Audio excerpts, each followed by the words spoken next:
Hey y'all, here OS Reviews. A few years back, we checked out a really cool pixel art inspired Bluetooth speaker called the Divoom Ditto. It can show various info including weather widgets, show the time, as well as incoming notifications from social media, not to mention the ability to play back mini games, as well as, of course, use it for music. And all of this is wrapped in a really cool retro style appearance, imitating that of perhaps an older Macintosh, with some mechanical keys down below which are super clicky. So now we're taking a closer look at essentially the upgraded version of this. It's called the Divoom Pro. Size is identical, even the packaging is more or less in the same nature as well. However, upgrades include a more powerful and louder 15-watt speaker compared to 10 watts on the previous gen model. Battery life has also been upgraded from 3000 milliamp hours on the original, now up to 5000 milliamp hours on the Pro model. And last but not least, the mechanical keyboard is now RGB underneath, so you can change the colors compared to on the original, it's just a simple white LED. So the packaging here is still really cute. It comes in almost a mini fridge, and it says Ultimate Music Experience Pixel Art Portable Speaker. Final packaging contents include a USB Type-C charging cable, quick start guide, and some fun pixel art inspired stickers. And here it is side by side with the original Ditto versus, again, this Pro model. You can tell that there's an additional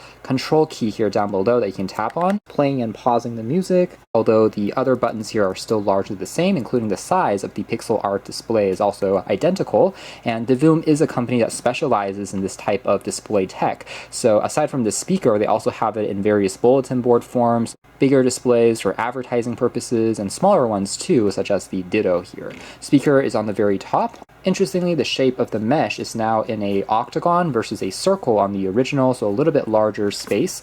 And we still have the passive radiator, also a little bit wider on this one. And the ports have actually been moved here onto the back. So there's a flap that you can remove to have access to the USB Type-C port for charging, a dedicated power key, and also a micro SD card reader if you want to play back music like on an MP3 player. On the previous gen model, there wasn't really a flap covering that up, and it was located on the left side instead.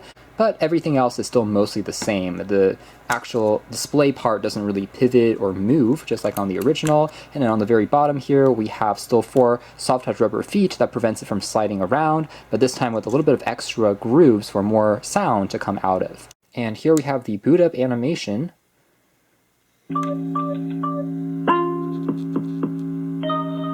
And almost immediately, there are so many animations you can play on this thing even without connecting it to your phone. For example, just showing the time info, and you can tap on the light key here to actually switch the style that you want this animation to be in, such as this rippling pattern. Tap on hold again to go into this falling animation, and it's, again, infinitely customizable, including one here which is reactive. There's a built-in microphone, so it knows how loud the environment is, and it will show a visualization there accordingly.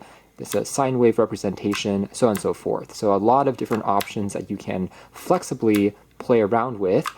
I can also tap on it once to go into some slightly different shades, including showing all the colors lit at once if you just want some ambient light, using it as a night light or a glow lamp. Then tapping once again will go into some preset animations that, again, you're able to customize via the app, but by default it will go into this loop of some once being saved on the memory here, including some fun animals, various emojis, and again showing and acting as essentially an interactive wallpaper or a very faint light there on your desk.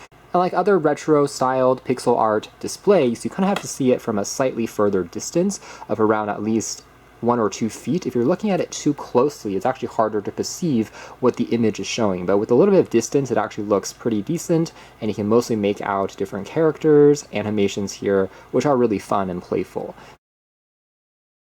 Tapping again will go into a music visualization mode. There's no time being displayed, but just acting as, again, reactions if you're listening to music or for just external noise, along with some other preset animations that will stay set on this one image instead of changing in the carousel loop constantly, such as this one here, Falling Pixels. Also looks really cool, I have to admit.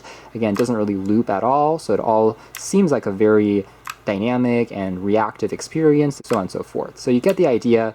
It is just really cool at how they're able to program all of these various animations using a seemingly quite simple LED display. Tapping again will go into more static images that you can also push over, which won't change. So it's not animated, but maybe there's a logo that you want to display. You can leave it at this particular static one. And then once more into a scrolling kind of bulletin board format. You can change what the text is saying from the companion app. Now I can also tap on the menu icon to go into other modes, including listening to music. We can also cycle into an interactive mini games. So for example, this one here allows you to essentially tap and it will fill up the entire space here with various pixels and colors that you want to choose. So some fun little animations. Here's another mini app or game which acts as a score counter. So if you're playing ping pong or basketball, you can use this to tally up two opposing scores on the very top there pretty easily. And then if we tap again, we'll be able to go over to alarms. Final tap over here continues with some more games, although you don't really see a name being shown because of the limited, again, pixel art nature. So on here you kind of have to fiddle around with it to get a better idea of what it's actually corresponding to. Previously, it was basically a virtual dice that was getting thrown, and you'll see a number there. This one here is kind of like a slot machine that will kind of tell if you have two icons being mashed together, then you win. So very simple games that kind of also make use of the various retro-style controls and knobs. And this one here is also quite fun. You're able to play Pong, essentially, Brick Breaker, and you can move left and right to make sure you're hitting on the little virtual ball or pixel and making all the bricks there disappear one at a time. Actually works quite well. And really the list just goes on and on. You can see the position that you're currently in represented down below there. There's Magic 8 Ball that you can kind of say how you're feeling today. It will display various icons and symbols to predict your mood. And this one here is going to be Snake, which also makes use of the pixel art nature here quite well, similar to a retro Nokia cell phone, in fact. Here's also a version of essentially Crossy Road. You have to make sure that you cross before the blocks here will eat you up. And other ones here including Tetris, Stack can also be found. Even a very simple Battle Galactica style game is also available. So classics on here, arcade style games mostly, but still quite fun. And after connecting to the companion app via Bluetooth, you have controls here such as Design, allowing you to create your own GIFs essentially, and you can draw on the pixel art display. You're able to add various frames one at a time, so you can tap on the second image, for example, and then stitch all of those frames together into a continuous loop or animation. Similarly, you're able to enter text from here as well, and you can send it over. You can change the background here to be a gradient finish. You can also change the animation speed to go faster versus slower, and also the background rippling effect to also go faster and slower. Add various layers, including what the background here looks like, can all be pretty easily customized in this bulletin board mode. So quite cool, and again, very easy to customize, which is a recurring theme that we've seen even on the original gen Divoom Ditoo, which I liked a lot. I would say the software has always been excellent. That being said, if you are an owner of the original generation model, I wouldn't say it's necessarily a must-have upgrade because, like I said, the design as well as functionality is still pretty much identical. However, if you aren't a current owner and you're looking to purchase a new Bluetooth speaker for your phone or computer, you want something unusual and quirky, this might be a good idea that's even more polished. There's also some interesting music capabilities here, including radio or internet radio that you can just continuously play back and loop based on your preferences. It's all integrated via their companion app. Interestingly, they even have a very simple music production tool, it looks like, built on in, so you're able to add different drums,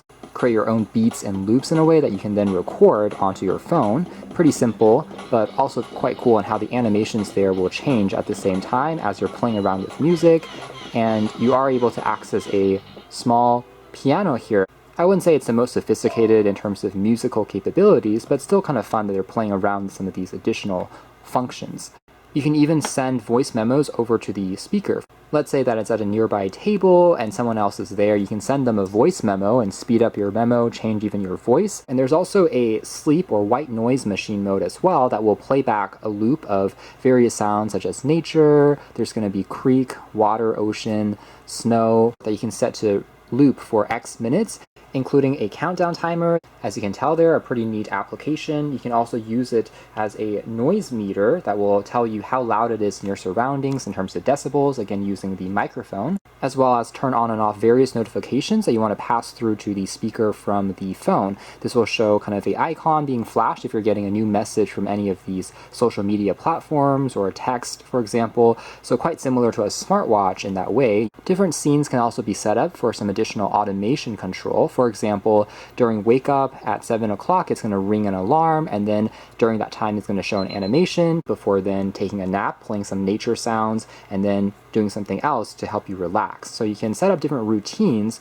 not to mention basic device controls like 12 versus 24-hour format for the clock. You can change the brightness of the display here. Then the next tab over basically replicates all the features that we saw there earlier, but you can more easily toggle it using your phone app as opposed to using the controls on the speaker itself. So again, we can cycle through the various modes that we saw there from earlier, including for the clock, as well as a single light. You can also change the shade more easily here using this dial. A key here can also turn on and off the keyboard light there down below, as well as change into some of the transition effects for the keyboard lights.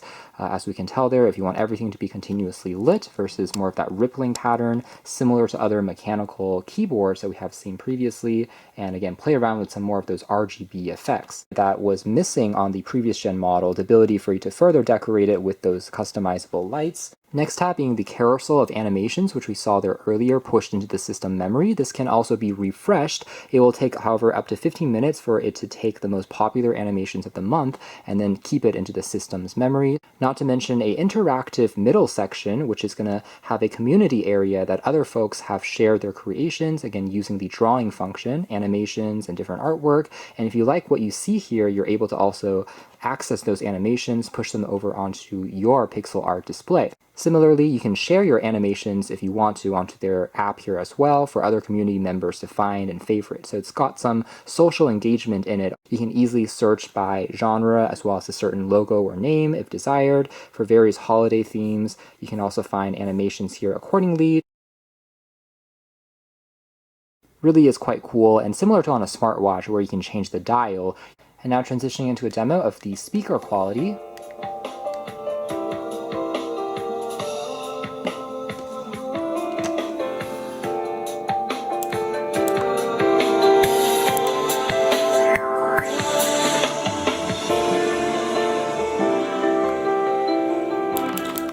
Some takeaway being that it is indeed an excellent Bluetooth speaker, which is, of course, the most important part of any speaker at the end of the day, even one as novel and unique in design as this one. But it has actually surprisingly quite a bit of bass to it, a noticeable upgrade, in fact, compared to the original, which was, again, 10 watts, a little bit more thin sounding by contrast. Now, if there's a drum beat, if you're listening to pop music, rock, EDM, you feel more of a satisfying thump in the lower end, and this is definitely much more powerful than any smartphone speaker. So we were only about 30% volume there in that test, and it could really fill up this relatively small space, but on full volume you can easily fill up larger rooms, share the music with friends and family, and it's actually a pretty good small Bluetooth speaker. Last but not least, I'll mention that the color of the Divoom Ditoo Pro is also a little bit more customizable. We have kind of a faint, almost sky or baby blue in front of us, but you can also choose other options including pink, as well as a more conventional black, white, and also green that we had from before as well.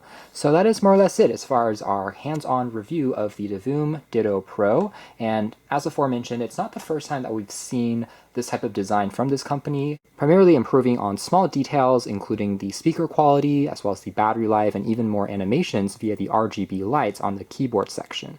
But overall, still a very cool concept, and the app works surprisingly well. Again, like a smartwatch, speaker combination tucked all into one with some creative mini games and that display element as well. So definitely one of the coolest Bluetooth speakers currently on the market still, even after 2 years. And you can check out more details if interested in the links down below. But for now, that's been our video. Thanks for watching here at OS Reviews. Could also be a pretty neat kind of novelty gift idea to consider in this holiday shopping season. That has been the Divoom Ditoo Pro.